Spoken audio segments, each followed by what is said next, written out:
On croit connaître le monde des agendas et pourtant, c'est bien en visitant l'une des références mondiales en ce domaine, Quo Vadis, qu'on s'aperçoit qu'on ne savait rien du tout.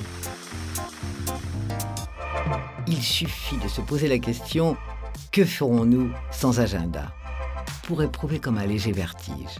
Qu'a-t-on fait? Que va-t-on faire? À quelle heure et avec qui? Vite, mon agenda, comme un journal intime qui ne nous quitte jamais et nous guide aussi. À ce point que fut inventé un jour le planning hebdomadaire, fleuron de la maison Quo Vadis. Ce fut l'histoire d'un homme, elle mérite qu'on s'y arrête.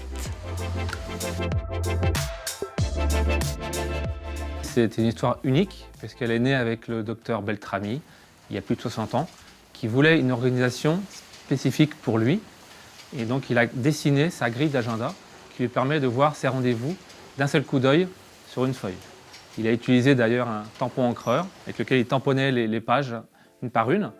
Et l'idée a très vite fait le tour du monde, devenant même un emblème d'innovation, exposé au Louvre en 1962 aux côtés de la DS Citroën et de la machine à écrire IBM.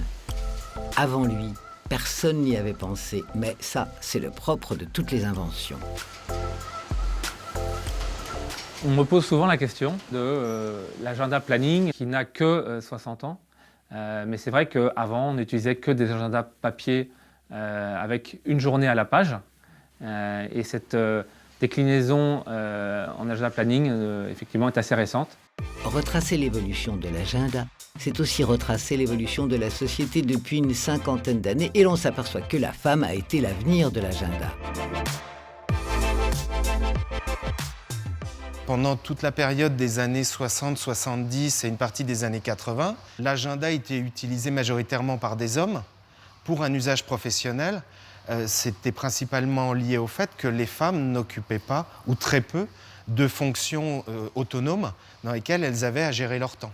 Et on a vu une évolution qui est liée à l'évolution de la société, avec un besoin à la fois d'avoir des espaces plus importants pour les périodes avant le travail ou après le travail et le week-end. Et puis les agendas utilisés par les femmes, dans lesquels on va retrouver là à la fois la dimension professionnelle et puis une dimension personnelle pour organiser les autres temps. Et malgré tout, même avec l'évolution des mœurs, la femme est la personne qui gère le plus souvent l'agenda de la famille. L'agenda est aussi un révélateur de personnalité, comme qui dirait « Montre-moi ton emploi du temps et je te dirai qui tu es ». On a constaté que l'agenda, ce n'est pas qu'un outil de travail et qu'il y a toute une dimension humaine, personnelle, qui est très forte dans la relation entre chaque individu et son agenda. L'agenda, ça va au-delà de la prise de rendez-vous. L'agenda a une dimension lien social.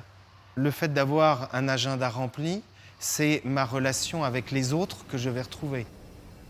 Il y a très peu de gens qui, à la fin de l'année, jettent leur agenda. On peut se dire, mais c'est parce que j'ai envie de me souvenir d'un rendez-vous. Dans la réalité inconsciente, on ne jette pas son agenda parce qu'on ne jette pas son histoire. Et l'agenda, ce sont des traces de vie. Des petites lignes qui sont en réalité les témoins de notre histoire.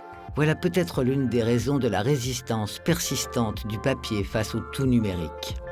Le numérique, effectivement, bouleverse les habitudes de consommation, mais il n'y a pas d'opposition entre le numérique et le papier. Je pense que les deux sont complémentaires, que le numérique apporte une efficacité dans l'interactivité, dans l'instantané, alors que le papier est sur le registre de l'émotion, de l'intime, de la construction de soi. Le tout immatériel, les gens vont y aller, mais ils vont voir que le papier apporte des choses en plus que n'apporte pas le numérique.